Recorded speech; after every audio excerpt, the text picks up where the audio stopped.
Did I turn it on? Hi. I apparently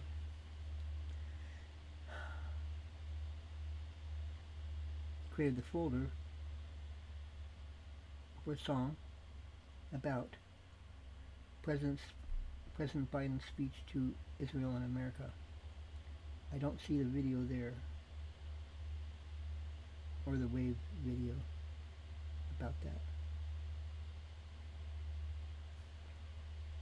Let me see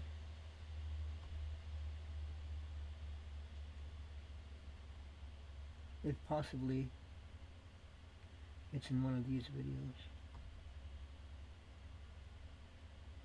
I'm looking for President Biden's speech to Israel and America. If I don't see it, I may just have to make a song without it. Okay, I'm going to try this and see if I find that. Hold on while I look.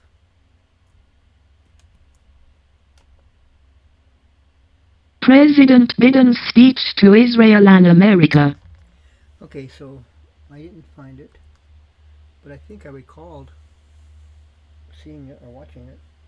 So anyway, now it'll just have to be a song. I'm glad he did it. I thought I watched it, but I don't see the video.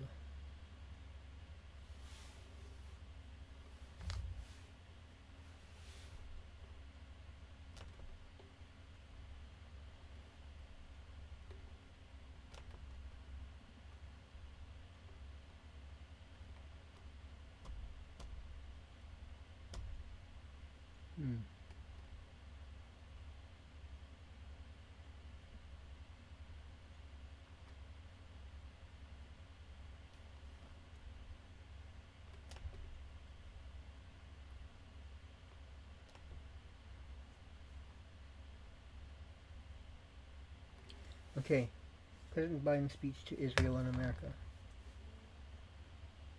A song by Paul Beckman, Paul Rainbow Song, also the new first leader of humankind in the free world, created October, well, it's being created now, October 16th, 2023, but really this is for when it was created, which was October 10th, 2023. I'm backpedaling, trying to get caught up with the songs I've made about all this going on, starting from October 7th. But because I created so many songs with so many videos, I'm a little behind. I hope to get caught up to the present. Okay, so here we go.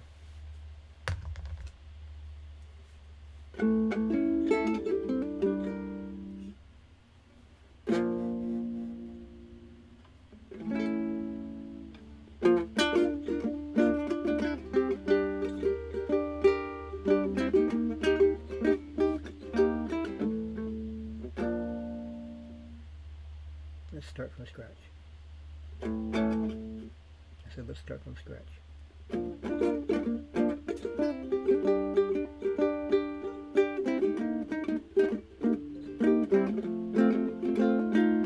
Well, I have a folder that contains some videos, at least one video, and the title should have been President Biden. Yes, that's right. President Biden's speech to Israel and America. I believe I saw it. I think I did, yeah, but I don't see it now. I don't see it now. Oh no, it's gone. I don't see it there. I don't know what happened. But mistakes do get made and things get put where they shouldn't be. Or sometimes I'm moving a file or a folder, and well, my touch screen is so sensitive. It could be put somewhere where it should be not. Who knows? Anyway, there's nothing there when I was going to select it to upload to YouTube. So now there will be something there. It's going to be this song. I'm sorry, folks. I'm sorry, public. I'm sorry, anyone watching these videos. But President Biden did make a speech to Israel and America in which he beseeched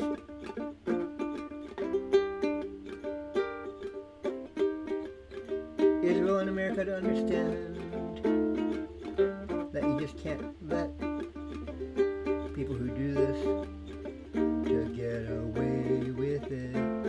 And therefore Israel has a right to stand up for itself and to defend itself. Oh yes. And people should not be allowed, like Hamas, a group like that, to just go around causing such distress, murdering human beings and doing it atrocity style, all the different ways, shooting, burning, decapitating, stabbing, all the different ways that the human body can be mutilated and made dead. Oh no. All because of some bias and prejudice lodged in the head. So they become fanatically violent instead, and a danger to humanity, to anybody, or things like that shouldn't happen. Telling Israel how sorry he was that that occurred, and to America that we've got to support Israel in their fight against Hamas.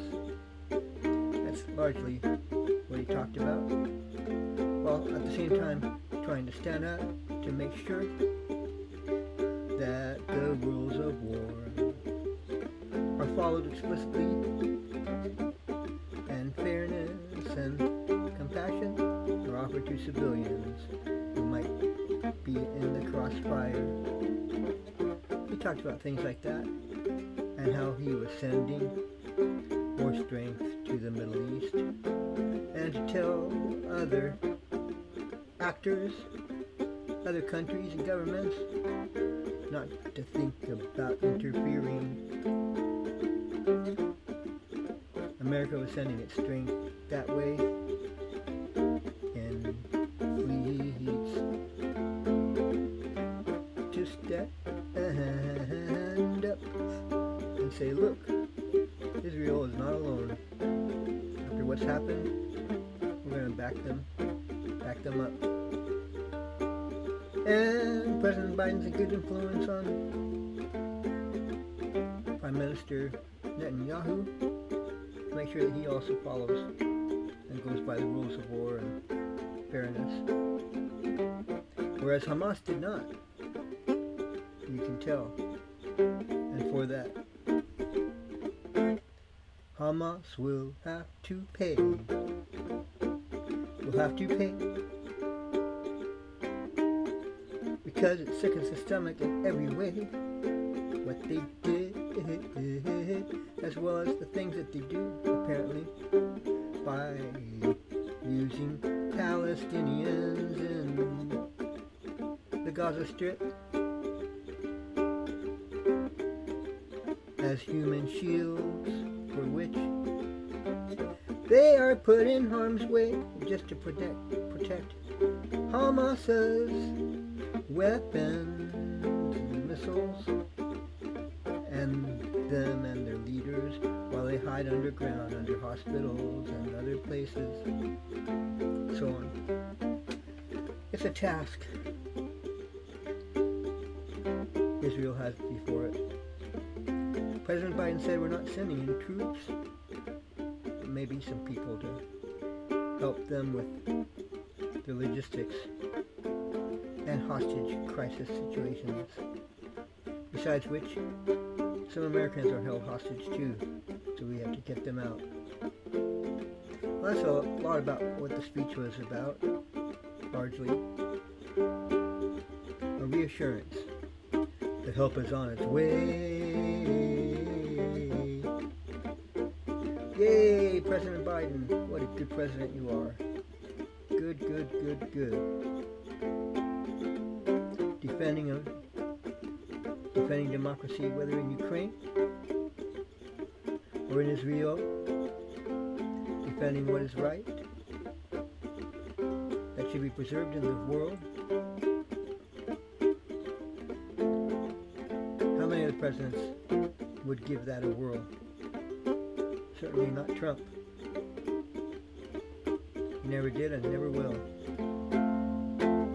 Yay, President Biden, you're doing such a good job. And you're not afraid to stand up to bullies, bad actors, whether it be Putin or some of the rogue nations of the world. Yeah. Good going. Well, there you go. There's the gist of it. Very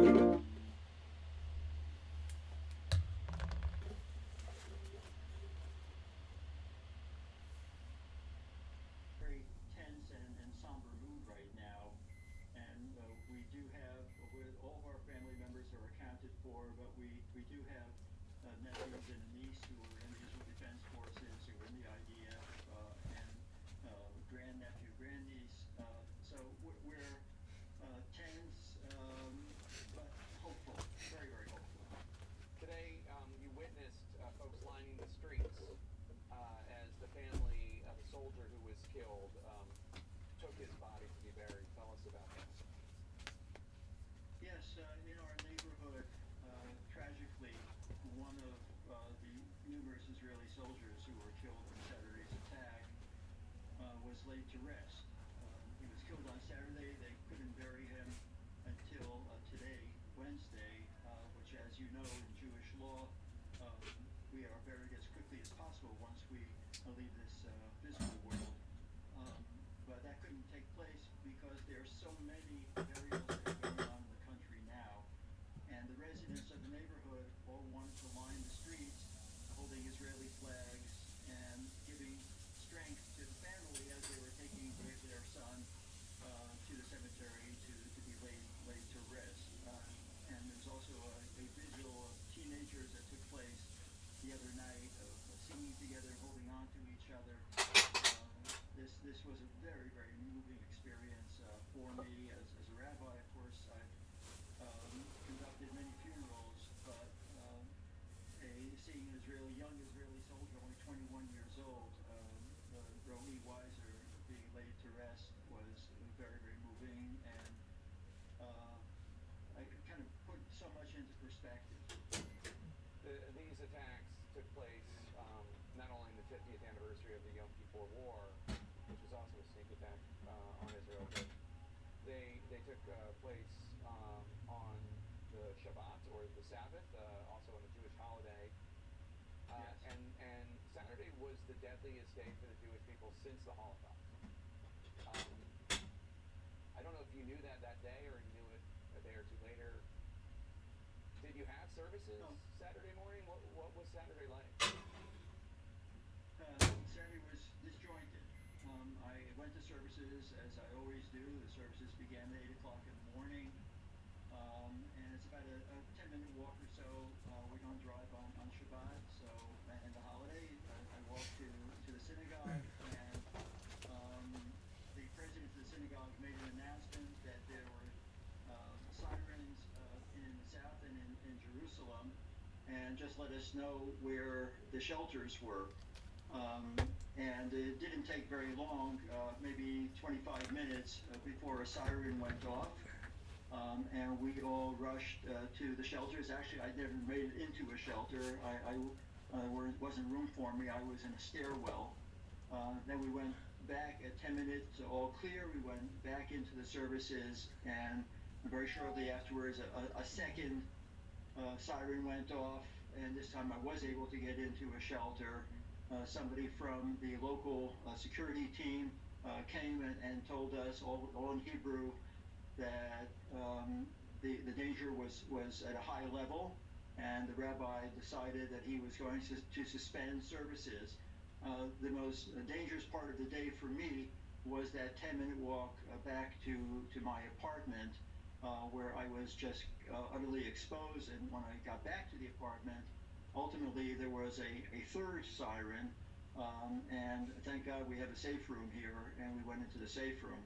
But that was the day, just waiting, and you become very sensitive, Jake, to sound. And when you heard booms, you knew that the Iron Dome was at work, and shortly after that, the siren goes off. And we're attentive to that at all times. I only have about 40 seconds before I have to give the show to Wolf. So forgive me because this next question's a tough one. But how on earth do you console people during this time when we hear these horrible stories about what these terrorists did to babies and the kidnapped people and the kids who were dancing and are now dead? I mean, what on earth do you say to these families? Yes, there really is nothing that can be said. There is something that I learned when I was a chaplain in the United States Army. It's called the Ministry of Presence, of just being there, putting an arm on them, a hand on them, just being in their space, just showing love. Because the pictures that we've seen of the atrocities are unspeakable. They're chilling, they're sickening, they're repugnant. Any word that you can use that's a synonym of any of those words. So what can you say? What can you say to someone whose loved one was taken captive, was taken hostage into Gaza? We like to believe that Israel and the Israel Defense Forces will do everything that they can to retrieve those individuals, the ones who were killed. We just have to continue to shower all these loved ones with our love. Yeah. Rabbi Michael Miller, thank you so much. Really appreciate your time. Thank you, Jake. We'll be right back. Mac and cheese lovers rejoice. Dive into the melty, gooey goodness of Bob Evans mac and cheese. Tender macaroni smothered in real cheese. Ready in just minutes with the delicious taste Bob Evans is known for. Bring home the warm, gooey goodness of mac and cheese today. Moderate to severe eczema still disrupts my skin. Despite treatment, it disrupts my skin with itch. It disrupts my skin with rash. But now, I can disrupt eczema with Rinvoq. Rinvoq is not a steroid, topical, or injection. It's one pill once a day. Many taking Rinvoq saw clear or almost clear skin, while some saw up to 100% clear skin. And they felt dramatic and fast itch relief, some as early as 2 days. That's Rinvoq Relief. Rinvoq can lower your ability to fight infections, including TB, serious infections and blood clots, and fatal cancers, including lymphoma and skin cancer. Death, heart attack, stroke, and tears in the stomach or intestines occurred. People 50 and older with at least one heart disease risk factor have higher risks. Don't take if allergic to Rinvoq, as serious reactions can occur. Tell your doctor if you are or may become pregnant. Disrupt the itch and rash of eczema. Talk to your doctor about Rinvoq. Learn how AbbVie can help you save. Need to get your windshield fixed? SafeLight makes it easy. You can schedule in just a few clicks, and we'll come to you with a replacement you can trust. It's great. Get service on your time. Schedule now. SafeLight Repair, SafeLight Replace. Hi, my name is Damian Clark. And if you have both Medicare and Medicaid, I have some really encouraging news that you'll definitely want to hear. Depending on the plans available in your area, you may be eligible to get extra benefits with the Humana Medicare Advantage Dual Eligible Special Needs Plan.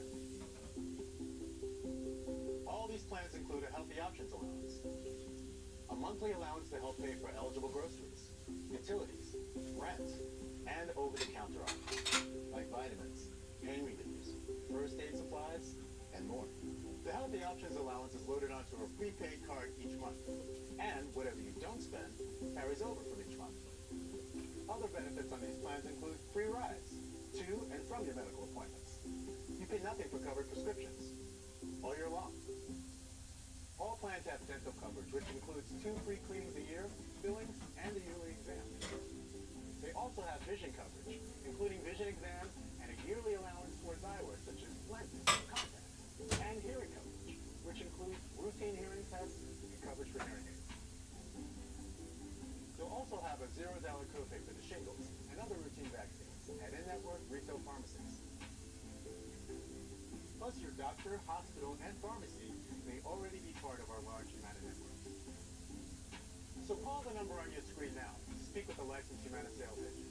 Wouldn't you love benefits like a monthly allowance? To help pay for eligible groceries, utilities, rent, and over-the-counter items. So if you have Medicare and Medicaid, call the number on your screen now and speak with a licensed Humana sales agent. If you're eligible, they can even help enroll you over the phone in a Humana Medicare Advantage dual eligible special needs plan. So call now. Humana, a more human way to healthcare. There's challenges, and I love overcoming challenges. When Better Money Habits content first started coming out, it expanded what I could do. For Special Olympics athletes with developmental needs, Thousands of Bank of America employees like Scott spend countless hours volunteering to teach people how to reach their financial goals. It felt good. It felt like I could take on the whole world. What would you like the power to do? Wolf Blitzer is next in the Situation Room. See you tomorrow. Happening now. Israeli forces step up their air assault on Gaza as gruesome new evidence emerges of atrocities committed during the Hamas surprise attack against Israel. The death toll from the terror inside Israel climbing to 1,200 amid new rocket strikes forcing civilians to run for cover. On the ground, Israeli tanks and troops are massing near Gaza just ahead of a potential incursion across the border. Conditions in Gaza growing increasingly dire, with more than 1,100 deaths and critical fuel and food supplies running out. The war now entering its sixth day, with the fate of some 150 hostages held by Hamas in Gaza, including Americans, still unclear. Talks aimed at their release underway as the U.S. Secretary of State heads to Israel this hour. The other major breaking story we're following: Congressman Steve Scalise wins the Republican nomination to be the next House Speaker, beating out rival Jim Jordan. But the House remains paralyzed tonight as Scalise tries to lock up the support he needs to win a full House vote. Welcome to our viewers here in the United States and around the world. I'm Wolf Blitzer. You're in the Situation Room.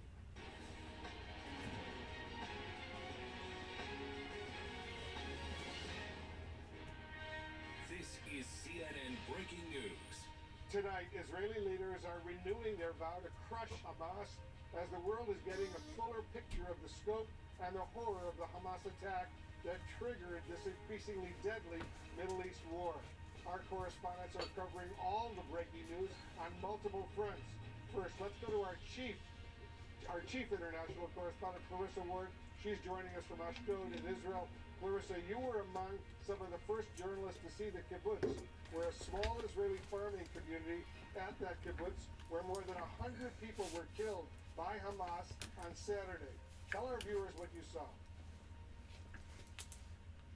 Well, Wolf, the scale of the destruction, honestly, was just mind-blowing. It has taken days and days for the Israeli military to even take the step of allowing journalists into this kibbutz, the Be'eri kibbutz, because of the scale, the amount of Hamas fighters who were there, engaged in skirmishes with the army for days on end. You can see the aftermath of that fighting, but also the extraordinary horror that we heard from people who survived that attack, who described Hamas militants infiltrating the compound, going door to door, house to house, executing people, abducting people.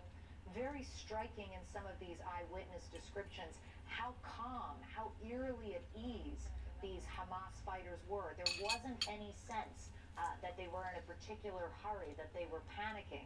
And these poor residents went down to their safe rooms, to their bunkers. Important to remember, though, Wolf, these bunkers were built to protect people from incoming rockets. They do not have, they're not safe rooms or panic rooms with extensive locks on the doors. So unfortunately, many of these bunkers then turned into execution chambers. People found themselves trapped inside them but unable to stop Hamas fighters from getting inside. And we actually spoke with one man, originally from Ireland, who was separated from his 8-year-old daughter. She had gone to a sleepover at a friend's house who also lived in the kibbutz. And he described to us the agonizing moment after 2 days of waiting for answers. He was rescued. He finally found out that his 8-year-old daughter, Emily, had been killed. And listen to his reaction to that news, Wolf. They just said, we found Emily. She's dead. And I went, yes! I went, yes! And smiled. Because that is the best news of the possibilities that I knew. That was the best possibility that I was hoping for. She was either dead or in Gaza. And if you know anything about what they do to people in Gaza, that is worse than death. That is worse than death. The way they treat you. They'd have no food. They'd have no water. She'd be in a dark room filled with Christ knows how many people, and terrified every minute, hour, day, and possible years to come. So death was a blessing, an absolute blessing. Wolf, he went on to say to me, what kind of a crazy world is this that we are living in? That a father would actually say this, that a father would actually feel this way. But he said that others in the community had felt the same way, that in some way there was some mercy in knowing that little Emily at least went quickly and did not have to live through the horrors that more than 100 hostages are currently going through, Wolf. That's so heartbreaking. Clarissa, thank you very, very much. I want to go to the situation in Gaza right now and the rising death toll there as Israel retaliates for the Hamas attacks with new airstrikes and, quote, a complete siege of the territory. CNN's senior international correspondent Ben Wiedemann is covering all of this. He's in his new location in Beirut, Lebanon for us right now. Ben, how dire are the conditions based on everything you're hearing in Gaza right now? They're dire. We understand from our people on the ground in Gaza City that within the last half hour there have been more airstrikes on that area. Now at 2 o'clock in the afternoon local time, the only power plant in Gaza shut down. It ran out of fuel as a result of what Israel is calling its complete siege on Gaza, cutting off food, fuel, electricity, and perhaps even water. And only the lucky few who have generators still have electricity. Now, hospitals have generators, but they are reporting that they will soon run out of fuel for those generators as well. Now, the death toll at this point stands at about 1,100 so far. More than 5,300 injured. Now, among the injured, of course, in addition to ordinary civilians, are things like medics. We understand from the Palestinian emergency services that at least 10 medics have been killed. And here you can see some video of some of these medics reacting to the news that one of their comrades has been killed. And in addition to that, of course, others, like journalists, I understand that at least 7 journalists have been killed since Saturday as well in this war. Wolf. Ben Wiedemann in Beirut for us. Ben, thank you very, very much. Here in the United States, President Biden just issued a stark new warning to Iran in the wake of the Hamas attack on Israel. Let's go to our senior White House correspondent, MJ Lee. MJ, what did the president say? Well, Wolf, the situation in Israel continues to be an overwhelming focus for this president. He was briefed by his national security team again today, and he held his fourth phone call with Prime Minister Benjamin Netanyahu. And just tonight, Wolf, the president dropping by a roundtable of Jewish community leaders held here at the White House alongside second gentleman Doug Emhoff, who is Jewish. And there were two notable comments that the president just made. As you know, Wolf, U.S. administration officials are very concerned about making sure that this conflict doesn't bleed out over Israel's borders. And the recent movements, the president said, of U.S. military assets into the region was very much meant to be a message of deterrence sent to one country in particular. He also revealed that in his conversation with Prime Minister Netanyahu earlier today, that he stressed the importance of making sure that civilian deaths can be minimized. Here he is. We've moved the U.S. carrier fleet to the Eastern Mediterranean, and we're sending more fighter jets there in that region, and made it clear to the Iranians, be careful. I've known Bibi for over 40 years, in a very frank relationship. I know him well. And the one thing that I did say, that it is really important that Israel, all the anger, frustration, and just, I don't know how to explain it, that exists, is that they operate by the rules of war. The president also trying to deliver a message of support to the Jewish community that is grappling with the atrocities of the past few days, and some of whom simply just do not feel safe anymore. Here's what he said. The United States has Israel's back, and I have yours as well, both at home and abroad. You know, you can see the pain in some of your faces. I walked into this room. We worry about kids being targeted in school, about going about their daily lives. We must all do our part and forcefully speak out against anti-Semitism and push back against the attempts to deny or distort the facts. To make clear, there is no place for hate in America. The president also said that his administration is working around the clock on the hostage situation in Gaza. He said, I have not given up hope of bringing these folks home. Wolf? MJ Lee at the White House for us. Thank you. This hour, President Biden's Secretary of State, Antony Blinken, is heading to Israel with a key U.S. envoy involved in hostage negotiations, as the fate of Americans held by Hamas in Gaza remains very much unclear right now.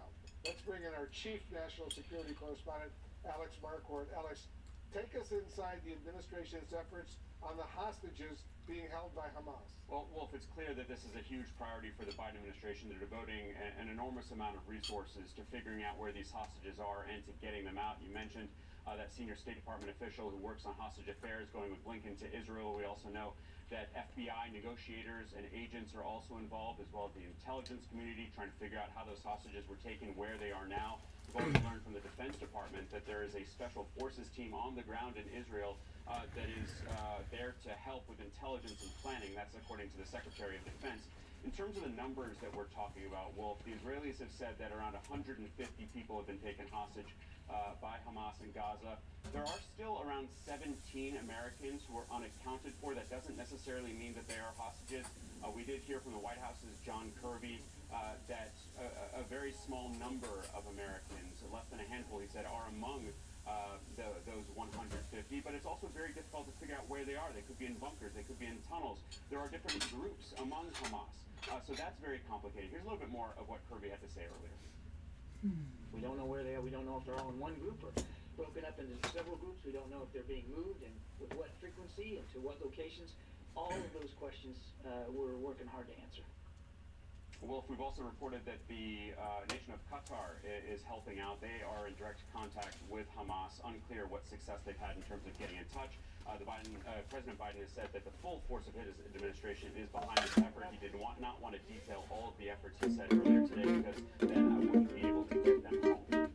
What's the latest U.S. assessment of Iran? There is no place for hate in America. There's no place for hate in this world. There There's no place for hate anywhere in this world. There's no place for hate in America. There's no place for hate in this universe. There is no place for hate in anybody's heart. There is no place for hate in anybody's heart. There is no place for hate, though sometimes it be hard. Find a way to find the love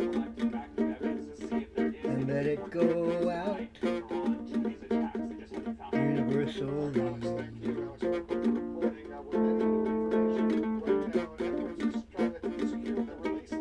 Do not give up on love. Know that there's a oneness in life that you can always love. The real, that which connects and binds everyone and everything together. Unconditional love. There's no place for hate in America. Find the love, seek the love, be loved, be loved. And teenagers who are being held in Israeli jails. We're talking about Palestinian women and teenagers, and I am told that neither side has outright rejected this idea. Now, of course, there is some precedent for prisoner exchange. Gilad Shalit, of course, was released in 2011. He's an Israeli soldier captured on the southern Israeli border near Gaza back in 2005. That was 5.5 years in the making, don't forget. But he was exchanged, as you will remember, for more than 1,000 Palestinian prisoners. The Qataris are in a good position here in that they were the key interlocutors during the recent US-Iran prisoner exchange, and they have had this sort of file at the behest of the Bush administration, let me tell you, back in the 2000s, this file with Hamas. So direct lines of communication open, and this idea is that this would be a prisoner exchange. And as I say, neither side has rejected that in any way at this point. More, of course, as we get it.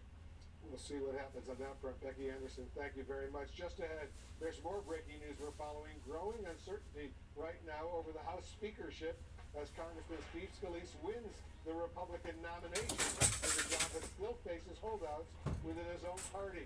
Republican Congressman Mike McCall is standing by. We'll get his reaction right after the break. DirecTV Sports Central gives you access to every game, but Terry doesn't have DirecTV. Oh, come on, what put that here? Now, you can find the game easy. Barbecue is saved! Visit DirecTV.com for up to a $400 reward card. My barbecue is ruined. We need a small business loan fast.